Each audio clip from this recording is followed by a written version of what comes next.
चटैया पापा हो बिछवले बार हमरो के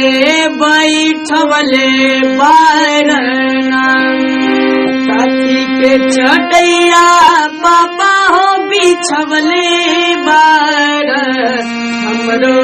के बैठवले बार काठी के कर जवाब पापा हो बनवले बार हमरो के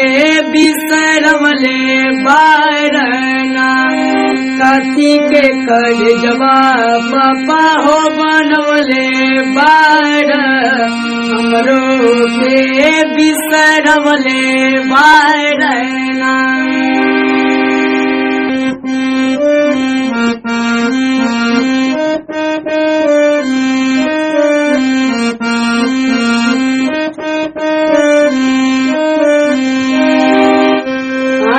के पुतरिया पापा हो तोहरे रहनी दिया मधु लाड़ी रहनी हाथी के पुतरिया पापा हो तोहरे रहनी दिया मधु लाड़ी रहनी